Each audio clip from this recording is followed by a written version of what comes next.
বন্ধুরা, তোমাদের মনে হয় না যে এই যে আমরা বেশ কিছুদিন আগে যে ফোকলা যে গলার আওয়াজ শুনলাম, যে আমাদের কিনা ইনস্টাতে একটা ভয়েস মেসেজ দিল বেশ 4-5 মিনিটের।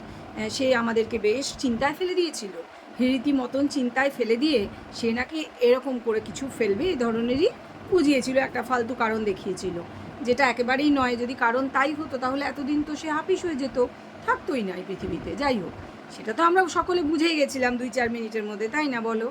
তো সে যাই হোক, তো কেন বলছি হঠাৎ ফোকলার কথা তোমাদের নিশ্চয়ই মনে হচ্ছে। কারণটা দেখো, সে হচ্ছে ছায়া মানুষ, তাই তো? প্রথম থেকেই আমরা তার গলার আওয়াজ শুনেছি। সে লম্বা লম্বা ফোন কল, যেগুলো কল রেকর্ডিং শোনাতো আমাদের দালাল দীপ ভাই। হ্যাঁ, মানে দীপের এক্সের দালাল দীপ ভাই, ঠিক আছে? তো সেই সব কল রেকর্ডে প্রচুর কথা, তার একবার এক এক রকম কথা। একবার তো সে বলে দিল সে চেনেই না ওই মহিলাকে। কী প্রমাণ আছে ওর সঙ্গে? আমার ওই ভুলে গিয়ে সব কিছু, যে এই চ্যানেলেই তার 2-3 দিন আগে এটা প্রমাণ দেওয়া হয়েছিল। যাই হোক, একেবারে ছবি ফবি দিয়ে প্রমাণ দেওয়া হয়েছিল, এই দেখ বলে। যাই হোক, সেগুলো তো অনেক পুরানো কথা, প্রায় ধরো প্রাগৈতিহাসিক কথাও বলতে পারো। তো সেই ফোকলা, আজকে সেই ফোকলাকে নিয়ে আমি কিছু কথা আমার বলার তো আছে অবশ্য করেই। যে দ্বীপ এবং তার এক্স, এগুলো তো থাকবেই। তারপরে ধরো যে সীমার সঙ্গে নতুন যে সমস্যা শুরু হয়েছে, নতুন নয়, সমস্যাটা পুরনো, যে কেসটা ওর নামে করা হয়েছে সেইটা নিয়ে কিছু কথা, বা ধরো দ্বীপ নতুন কি কেস করলো সেটা নিয়ে অবশ্যই কথা। এবং সর্বোপরি যে এই যে দ্বীপের এক্স, তার মায়ের সঙ্গে, তার পরিবারের সঙ্গে তার রিলেশন, সেখানে আমাদের এই দালাল দীপ ভাইয়ের কী অবদান। এবং সবার চেয়ে বড় কথা, এই ফোকলা কিভাবে সব কিছুর সঙ্গে জড়িত, আড়াল থেকে কলকাঠি কিভাবে নাড়ছে, সেটা কে নাড়ছে অবশ্য করেই, কে নাড়ছে সেটা তো বলবো। আর জানতে হলে পুরো ভিডিও দেখতে হবে, নো স্কিপ করে, তাই না? তার আগে বলে নিই, welcome back to my channel world of দোলায় সকল দর্শক বন্ধুকে স্বাগত জানাই। আশা করি তোমরা সকলেই সুস্থ আছো আর ভালো আছো, আমিও ভালো আছি। চলো ভিডিওর এক একটা প্রসঙ্গ নিয়ে আলোচনা শুরু করে দিই তাহলে। যেটা বলছিলাম, প্রথমেই বলি যে এই যে দীপ নতুন করে কি কোনো কেস করেছে? কেস ঠিক বলা যাবে না, এমন কিছু ব্যবস্থা যেটাকে ইনজাংশন বলে, সেইটা একটা ব্যবস্থা করেছে বলতে পারো। রক্ষা কবচ। কী ধরনের রক্ষা কবচ? যাতে করে কিনা অপরপক্ষ কোনো রকম সুবিধা পেয়ে ফায়দা লুটে বেরিয়ে না যেতে পারে, তার জন্য আগের থেকেই তাদের বাধা দেওয়ার বা তাদের সেই স্লো ডাউন করে দেওয়া প্রসেসটার জন্য কিছু ব্যবস্থা নেওয়া যায়, ঠিক আছে? যেটা কিনা, যাকে কিনা ইনজাংশন বলা হয়, সেটার ব্যবস্থাই সে করেছে। এবার দেখো, যতক্ষণ কোনো কিছু না ঘটছে, কোনো ঘটনা আমরা দেখতে পাচ্ছি, এটা যে ফলপ্রসূ কতটা হলো, সেগুলো না হলে তো বলে বোঝানো যাবে না। যখন হবে তখন আমরা জানতেই পারবো, দেখতেই পাবো। সবটা ও বলেনি হয়তো, চ্যানেল মানে ওর কেসের স্বার্থে বলেনি, ঠিক আছে, সেটা কোনো ব্যাপার না, না বলুক। আমরা সকলেই চাই যেন ওরা সুরক্ষিত থাকে, আর কেসটা যেন ওদের ফেভারে যায় অবশ্য করেই। কারণ অপরপক্ষ যে কি সাংঘাতিক, সেটা বুঝতে কিন্তু কারুর বাকি নেই। একটা প্রসঙ্গ বলি, যেটা আমার বলা হয়নি, যে এই যে বাঁশ নিয়ে বসেছিল, হ্যাঁ আমি অনেক সমালোচনা করেছি, আমার ভালো লাগেনি, যে বাচ্চার সামনে এটা বলা ঠিক হয়নি। এভাবে বলা, বিশেষ করে কেস চলছে যখন, সেই পরিস্থিতিতে যদি নিজের এগেনস্টে যায়, নিজের কেসের এগেনস্টে, আমি সেই জন্য বলেছিলাম। না হলে যে যার শ্বশুর কিনা, মানে এক্স আর কি, শ্বশুর, যে কলসি দিয়ে অন ক্যামেরা মারতে গেছে জামাইকে, তো তার জামাইয়ের তো রেগে থাকাটা খুব স্বাভাবিক। যাই হোক, সেটা আজকের প্রসঙ্গ নয়। আজকে যেটা বলবো সেটা হচ্ছে যে এই যে আমরা দেখছি যে একদিন একটা ভিডিও, তারপরে আর কোনো ভিডিও এলো না ওর মায়ের চ্যানেলে, মানে অমাবস্যা দেবীর চ্যানেলে কোনো ভিডিও আর এলো না। তারপরে 5-7 দিন কেটে গেছে প্রায়। তো মেয়ে পেছন উল্টে শুয়ে ঠাম্মার সঙ্গে ঘুমাচ্ছে, ঠাম্মা ফোন দেখছে, ঠাম্মা কিন্তু ঘুমাচ্ছে না। এবং সেটা কিন্তু দুপুর হয়ে গেছে প্রায়, মানে বেশ বেলা হয়ে গেছে। ঠাম্মা আগেই উঠে, তার হয়তো ব্রেকফাস্টও হয়ে গেছে, উনি জাস্ট শুয়ে আছেন, ফোন হাতে নিয়ে দেখছেন, স্ক্রোল করছেন। আর পাশে কিন্তু নাতনি রীতিমতন পাশ ফিরে শুয়ে ঘুমাচ্ছে। আর মা তো নিজের চ্যানেলের জন্য ভিডিও করছিল। এবার নিজের চ্যানেলের জন্য যে ভিডিও, মানে 4 মিনিটের একটা ভ্লগ ভিডিও শ্যুট করছিল, ওই যে তোমার গামলার মা আর কি। তো তাতে সে বলে ফেলেছে যে ওই এখনও শুয়ে ওই যে ঘুমাচ্ছে। আর এদিকে নিজে যে রান্না করে এলো, তরকারি কেটে দিচ্ছে বৌমা, এগুলো কিন্তু সব বলা হয়ে গেছে, দেখানো হয়ে গেছে। এবার এটা নিয়ে ডেফিনেটলি, যেহেতু মেয়ে মিথ্যা কথা বলে, ওয়ার্কআউট করলাম, ভোর 6টায় উঠলাম, দর্শকদের রেগুলার মিথ্যাশ্রী তো তোমরা জানোই, রেগুলার মিথ্যা বলে এগুলো বোঝায়। তো সেখানে মা ভান্ডা ফুটিয়ে দিল। তো মেয়ে রেগে গেছে, এবং এই যে মায়ের সঙ্গে মেয়ের একটা বিরোধিতার কথা শোনা গেছিলো, সেটা হয়তো এই ব্যাপারটাকে কেন্দ্র করে হতেই পারে। সেই জন্য এবার মেয়ে কীরকমভাবে শোধ নিল দেখো। সেই জন্য যখনই একটা সুযোগ পেলো ছাড়লো না। তোমরা নিশ্চয়ই জানতে চাইবে যে কোন সুযোগের কথা আমি বলছি।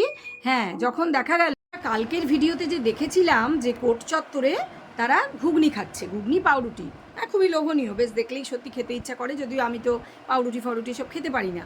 যাই হোক, আমার তো অনেক রেস্ট্রিকশানস রয়েছে জানো তোমরা। তো ব্যাপারটা হচ্ছে যে এই যে মেয়ে তো ফটাফট একদম খাওয়ার ব্যাপারে তো জানো, সে কারুর পরোয়াও করে না, কাউকে দিয়েও খায় না, খাওয়ার ব্যাপারে নো কম্প্রোমাইজ, খেয়ে নিল। এবার নিজের খাওয়া তো মোটামুটি হয়ে গেছে, তখনও দেখছে মায়ের খাবারটা পড়ে রয়েছে, স্বাভাবিক। তখন মাকে জিজ্ঞাসা করছে, কই তুমি খেলে না, খাবে না? মা কিন্তু ফোন নিয়ে ব্যস্ত, মা ফোনে কি করছে, কিছু করছে, জিজ্ঞেস করছে খেলে না যে। মা তখন মানে মিথ্যে কথা বলছে, মেয়ে যখন এত মিথ্যে কথা বলে মায়ের থেকেই তো পেয়েছে, বোঝাই যায়। মা বলছে তখন যে গরম আছে এখনও, একটু ঠান্ডা হোক তারপরে খাবো, বলে আবার ফোনে মনোনিবেশ। তখন বলছে তুমি রিলস বানাচ্ছ না? তখন হি হি করে দাঁত বের করে যেরকম হাসে, হ্যাঁ বলছে, হ্যাঁ খাবো খাবো। এটা করে কি হলো, মা যে মিথ্যা কথা বলে, মা যে সবসময় রিলস বানায়, মেয়ে কিন্তু ঠেস দিয়ে দিল। তাহলে দেখা যাচ্ছে যে মা অনিচ্ছা সত্ত্বেও হয়তো মেয়ের স্বরূপটা প্রকাশ্যে এনে ফেলেছিল নিজের ভিডিওতে, এবং সেজন্যই হয়তো ভিডিও দেওয়াই বন্ধ এখন, ভয়ের চোটে আর ভিডিওই বানাচ্ছে না। কি জানি কি শ্যুট করে ফেলবে, এডিট করতে পারে না হয়তো ঠিক করে, কোনটা রাখবে কোনটা বাদ দেবে ঠিক করতে না পেরে, আবার যদি এরকম বলা যায় না গুরুতর কিছু হয়তো দেখিয়ে দিল, কে না কে এসছে হয়তো দেখিয়ে দিল। তো এই ঘটনা এইবার হচ্ছে, মেয়ে কিন্তু সেই জন্য মাকে একটা সুযোগ পেয়েই, প্রথম সুযোগেই বাজিমার ছাড়লো না, দেখিয়ে দিল দেখো সারাক্ষণ রিলস বানায়, তার জন্য খাবার ফেলে রেখেছে, আবার মিথ্যে কথা বলছে যে গরম আছে, কিচ্ছু গরম নেই, ওর তো খাওয়া শেষ, তাই না? তো এইরকম টুকটাক ছোটোখাটো চলছে। এগুলো কেন চলছে, এবারের পেছনের যে আসল ক্রিয়াকর্ম এবং কার কার কলকাঠি নাড়াতে এগুলো হচ্ছে সেগুলো একটু বলি। আর দেখো, এই প্রসঙ্গে কিন্তু আমাদের যে দালাল দীপ ভাইয়ের কথা অতি অবশ্যই উঠে আসবে। তার কারণ তোমরা সবাই জানো যে দালাল দীপ ভাই কিন্তু ওর প্রিয় কিমার ভিডিও ছাড়া মোটামুটি কারোর ভিডিও আর দেখে না। তো দেখে না, ও এর ভিডিও দেখে, এই মহিলার ভিডিও দেখে, ওর মায়ের ভিডিও হয়তো এখন দেখে। তো ব্যাপারটা হচ্ছে যে ওকে ভেতরের সংবাদ এখন কে দেবে, ওর সঙ্গে তো এখন আকছি না, ওর সঙ্গে সম্পর্ক শেষ হয়ে গেছে ওর যে প্রিয় গামলু বোনের। সেক্ষেত্রে কেন আছে না বলো তো, কার স্বার্থ আছে বলো তো? যে যদি এরকম কিছু হয় যে যে টাকা পয়সা আসছে চ্যানেলে, খুব ভালো করে ব্যাপারটা শুনবে তোমরা, চ্যানেলে যেমন প্রচুর টাকা পয়সা আসছে, তো যে বয়ফ্রেন্ড, আমি হাজব্যান্ড বলবো না কারণ লিগাল নয়, হাজব্যান্ড বলবো না, বয়ফ্রেন্ড, টাকা পয়সার ভাগ কার পাওয়া উচিত? হ্যাঁ, বয়ফ্রেন্ডের দাবি তারই পাওয়া উচিত। কিন্তু টাকা পয়সার 1/3 চলে যাচ্ছে বাপের বাড়িতে, কারণ বাপের বাড়ি গিয়ে ভিডিও করতে হচ্ছে। কিন্তু ভাই, ভিডিও করতে হচ্ছে, টাকাও দিচ্ছে, এতদিন তো সব ঠিকই চলছিল, তাহলে হঠাৎ করে ফোকলা রাখবে কেন? কারণ আছে, কারণ ফোকলার ওই বাড়িতে ঢোকা বন্ধ হয়ে গেছে। তোমরা দেখেছো যে ওই মেয়েটি পাশের বাড়ি যে টুষ্টু, মানে ওর যে কি হয়, ওর পিসি হয় কিন্তু ওকেই পিসি বলে, তো তার যে ইনস্টাগ্রামে নানান রকম কথাবার্তা লেখালেখি আমরা সেগুলো দেখে ফেলেছি। সে যে দর্শকদের সঙ্গে নানান কথা বলে, এই বাড়ির কিছু খবর পাচার করে, এগুলো আমরা জেনে ফেলেছি। তারপরে আবার নিজেকে ক্লিন দেখাতে সেই দর্শকের নামে দোষ দিয়ে দেয়, মানে ওদেরই আত্মীয় তো ওদেরই মতন, কোনো ব্যাপার না, সেটা যা বোঝার আমরা বুঝে ফেলেছি। ব্যাপারটা সেটা না, যেটা বলতে চাইছি সেটা হচ্ছে এই যে টুষ্টু, তাহলে এই কি হচ্ছে সেই ভিলেন যে এই বাড়ির কথা বাইরে পাচার করে? না, এটা একটা কুইজ, কে হতে পারে, কে হতে পারে, কে হতে পারে? কেন? যে আগে আসার পারমিশন ছিল, টুষ্টুই তো বলেছে এখন আর আসে না, ড্যাশ, এখন আর আসে না। কে? ওই যে এস সরকার এখন আর আসে না বলে দিয়েছে। তো তাহলে কি দাঁড়ালো? সে আসতে পারে না, সে নজরদারি করতে পারে না, সে দেখতে পারে না যে ঠিক কত টাকা চলে যাচ্ছে। এবং তার বাড়ির যে অ্যাড্রেস দেওয়া ছিল, তোমরা নিশ্চয়ই খেয়াল করেছো, এখন যে পার্সেলগুলো আসে সেগুলো কিন্তু এদের বাড়িতেই আসে, তার মানে সেটাও কিন্তু চেঞ্জ করা হয়েছে। তাহলে সে যে বলেছিল কথাটা মিথ্যে নয়, যে আমাকে সাইড করে দেওয়া হয়েছে, সাইড করে দেওয়া হয়েছে তো, টাকা পয়সা ব্যাঙ্ক অ্যাকাউন্ট দেখাশোনা সব নিজের মুঠিতে করে নিয়েছিল, তার থেকে তাকে পুরোপুরি সাইড করে দেওয়া হয়েছে। আর বাপের বাড়িতে বেশ ভালো রকম টাকা পয়সা যাচ্ছে বলেই সে সন্দেহ করে। এগুলো হওয়ারই, এগুলো কেন হবে না? কারণ টাকা পয়সা নিয়েই তো শুরু। যখন যেদিন শুনেছিল যে 1 লাখ টাকা ইনকাম হয় চ্যানেল থেকে, তখনই তার মাথায় প্রথম স্ট্রাইক করেছিল যে লোকের বউ হলেও একে ভাগাতে হবে, তাই না বন্ধুরা? এর আগের প্রেমিকা ছিল, কতটা ছিল, আগে বিয়ে করেছিল কি না, এগুলো আমরা কেউ জানি না, কিন্তু টাকা দেখে যে লোভ হয়েছিল সেটা বোঝা যায়। টাকার গল্প শুনেই প্রথম লোভটা হয়েছিল এবং বুঝেও ছিল হ্যাঁ বাড়ি হচ্ছে সব কিছু ওই টাকায়। তখনই তার মাথায় সমস্ত প্ল্যানটা এসেছিল। সেই টাকাতে যখন ভাগ বসে, টাকায় ভাগ বসাচ্ছে বাপের বাড়ি, আচ্ছা সেটাও না হয় 9 মাস ধরে চলছিল, মেনে নিয়েছিল, যেহেতু ও এসে নিজে থাকতে পারতো, পুরো সার্ভিলিয়েন্স রাখতে পারতো কাকে কি দিচ্ছে, কি করছে না করছে, প্লাস যে টাকা পয়সার কন্ট্রোলটা নিজের হাতে তো নিয়ে নিয়েছিল। চ্যানেলের কন্ট্রোল এখন তো এ বলছে চ্যানেলের কন্ট্রোল এখন এর নিজের হাতে, উল্টে ওর চ্যানেলও নিয়ে নিয়েছে আর টাকা পয়সার কন্ট্রোলও নিয়ে নিয়েছে। তার কারণ এই যে এই বাড়ির অ্যাড্রেস দিয়েছে, সব কিছু এই বাড়িতে আসে, টাকা পয়সাও এখন নিজেই হ্যান্ডেল করে। তাহলে ফোকলাকে তো সাইড করে দেওয়া হয়েছে স্বাভাবিকভাবেই, তার প্রচণ্ড গায়ে লাগছে, তোমরা নিশ্চয়ই বুঝতে পারছো। এবং সে কিন্তু চুপচাপ। সত্যি কি সে চুপচাপ? না, সে কিন্তু দালালের সঙ্গে ক্রমাগত যোগাযোগ রেখেছে এবং দালালকে সে সমস্ত খবর এমনভাবে দিচ্ছে, এমনভাবে উস্কাচ্ছে। এবং এই যে তোমাকে সাইড করে দিয়ে চুনাকে নতুন দালালি দেওয়া হয়েছে, এটাও দালালের কানে বীজমন্ত্রটা সেই দিয়েছে প্রথম নিজে বুঝবার আগে, দালাল নিজে রিয়েলাইজ করবার আগে। তো ব্যাপারটা হচ্ছে, কারণ এই চুনার ভিডিও দালাল যে দেখতো না সেটা একদম শিওর, ও কারোর ভিডিও দেখে না। তো ব্যাপারটা হচ্ছে যে স্বার্থে কার ঘা লেগেছে। টাকা প্রথমে বাপের বাড়িতে যাচ্ছিল, তার মধ্যে ঢুকে পড়েছে সেবক দাদা, আর সেবক দাদা ঢোকার পর জলের মতন টাকা তার পকেটে চলে গিয়েছে, শোনা যাচ্ছে, আমি জানি না, শোনা যাচ্ছে। সেক্ষেত্রে এত জলের মতন তারই গার্লফ্রেন্ড বা বউয়ের টাকা যদি বেরিয়ে যায়, কার না রাগ হবে বলো তো? কার না রাগ হবে? কিন্তু রাগ হলেই তো আর চটিয়ে দিলে হবে না। সোনার ডিম পাড়া হাঁস যেন চটে না যায়, তাহলে কিন্তু বিপদ আছে। কারণ কিছু তো আসছে বাবা নিজের পকেটে, প্লাস মহিলার দখলও তো রয়েছে না। আর চালিয়ে খেললে, উইকেটে টিকে থাকলে রান আসবেই, আমাদের একজন বিখ্যাত রাজনৈতিক নেতা বলেছিলেন, আশা করি অনেকেই তোমাদের মনে আছে। হ্যাঁ, তো তিনি এখন একদম খুব খারাপ অবস্থা, যাই হোক, ছবি দেখছিলাম সেদিন, তো যাই হোক, কথাটা উনি ঠিক বলেছিলেন যে উইকেটে টিকে থাকো, রান কিন্তু আসবেই। সেই ফর্মুলা মেনে আমাদের ফোকলা উইকেটে টিকে রয়েছে। সে কিন্তু এই পরিস্থিতিতে কখনোই এবং হয়তো কোনো দিনই সে কিন্তু তার যে গার্লফ্রেন্ডকে চটাবে না, কারণ যাই পয়সা তার পকেটে আসুক তাকে কিচ্ছু করতে হচ্ছে না, বিনা আয়াসে ফোকটে বলতে পারো তার পকেটে পয়সা ঢুকছে, তার বাড়িতে মার্বেল বসছে। কিন্তু কিন্তু কিন্তু লোভ তো মানুষের সাংঘাতিক, 100%ই কেন না আসবে। যেরকম পুরো দখল নিয়ে নিয়েছিলাম, আবার দখল ফেরত দিয়ে দিতে হলো, এই জিনিসটা পছন্দ হচ্ছে না ফোকলা। সেই জন্য ফোকলা যোগাযোগ করেছে এমন মানুষের সাথে যে কিনা ওর শত্রু, গামলার নতুন শত্রু, যেমন দালাল দীপ ভাই, ঠিক আছে, যে আগে বন্ধু ছিল এখন শত্রু। তো শত্রুকে উস্কাতে হবে, কারণ সে তো এগুলো টট করে নিজের চ্যানেলে বললেও কেউ দেখতে যাবে না, আর তার চ্যানেলে কটাই বা ভিউয়ার্স, তো ওই দালাল দিদিকেই ধরতে হবে। ঠিক সেটাই সে করেছে। দালাল দিদিকে তার মুখ দিয়ে বলানো হচ্ছে, কি বলানো হচ্ছে, আচ্ছা যে ওর যে গার্লফ্রেন্ড তার নামে কিছু বলানো হচ্ছে, মানে দীপের এক্সের নামে না, কেন আগেই বলেছি যে তাকে চটানো যাবে না, সেটা বলানো হচ্ছে না, বলানো হচ্ছে সেবক দাদার নামে, বলানো হচ্ছে ওর বাপের বাড়ির লোকজনের নামে, যেমন ওর মা, যেমন ওর দাদা কোনো কাজ করে না, ওর মা রিলস বানিয়ে বিরাট অসভ্যতা করে, খেয়াল করেছো তোমরা? ডাইরেক্ট ওর নামে, যে মেয়েটির নামে সেভাবে কোনো কথা কি বলেছে? বলেনি, একটা শুধু হালকা ধমকি দিয়েছে যে এমন কিছু কথা দালাল জানে যেগুলো যদি ওয়াইটিতে ও ফাটিয়ে দেয় তাহলে উইথ প্রমাণ, তার কাছে প্রমাণ আছে, মানে কল রেকর্ড আছে, যদি ফাটিয়ে দেয় তাহলে তো শেষ, গার্লফ্রেন্ড, ফোকলার গার্লফ্রেন্ড শেষ। বোঝাতে পারলাম? জিনিসটা তোমরা বুঝতেই পারছো অবশ্যই।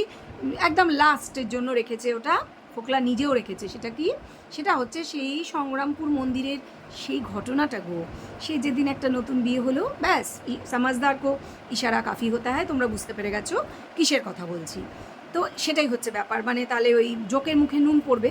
তাহলে ওদিক থেকে এই জন্যই দেখছো দালালের বিষয়ে স্পিকটি নট কে কে আবার এক্স, ওই যে ফোকলার গার্লফ্রেন্ড, আবার কে, একদম একটা কথাও বলেনি যে হ্যাঁ কি না তুমি এরকম বলছো কেন, ভুল বলছে, এত আমার নামে বাজে কথা বলছো কেন, আমি তোমার নামে কাউকে লাগাইনি, কিচ্ছু না।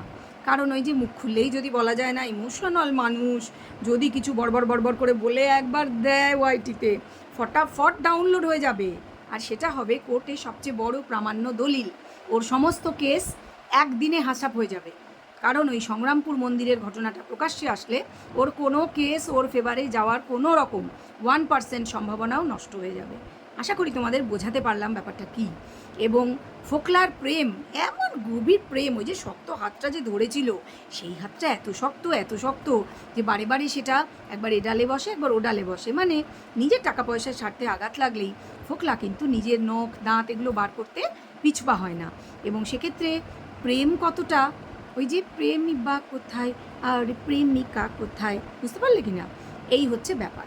তাহলে স্বার্থের সম্পর্কগুলো তো এভাবেই ভাঙে, এভাবেই নষ্ট হয়, আবার এভাবেই আলগা হয়ে জোড়া লেগে থাকে, যে কোনো মুহূর্তে ঠুস করে ভেঙে পড়ে যাবে।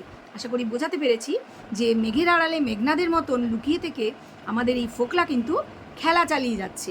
এটা ফোকলার লেটেস্ট খেলা, যেটা সে এক ঢিলে দুই পাখি মারবে ঠিক করে, যে ওর বাপের বাড়িকেও যদি সাইড করা যায়, ওর সঙ্গে যদি ঝগড়া বিবাদ বাঁধিয়ে দেওয়া যায়, যেটা একটু একটু বাঁধিয়ে দেওয়া গেছে, মায়ের সঙ্গে একটা ছোট করে হয়ে গেছে, যদিও ওর বাপের বাড়িতে না গিয়ে না থেকে ওর উপায় নেই, ওকে ওখানেই থাকতে হবে ভিডিও করার স্বার্থে। তো যাই হোক, ব্যাপারটা হচ্ছে এটাই যে দালালকে এবার কাজে লাগাচ্ছে। দালাল নিজেকে বিরাট চতুর মনে করে, অতটা চতুর না যতটা কানিং কিন্তু এই যে এই ছেলেটা, এই ফোকলা। কেননা এ কিন্তু অনেক প্ল্যান কষেই এইসব মানে প্ল্যানিংয়ে ঢুকেছে, এইসব রীতিমতন ষড়যন্ত্র করেই ফাঁসিয়ে এ কিন্তু এই মেয়েটাকে বার করেছে বাড়ি থেকে। এবং মেয়েটা কিন্তু সেটা বুঝছে কিনা জানি না, বা বোঝার আদৌ কোনো ইচ্ছা আছে কিনা। ওর পুরুষসঙ্গী চাই, এবং ওর ওই পুরুষসঙ্গী পছন্দ ছিল না, মানে নিজের স্বামী, তাই একে পছন্দ হয়েছে, এর সঙ্গে ঠিক মনে হয়েছে, কম্প্যাটিবল লেগেছে, তাই চলে এসছে। এবং আসার সময় সমস্ত কুড়িয়ে কাচিয়ে গহনাগাটি নিয়ে এসেছে।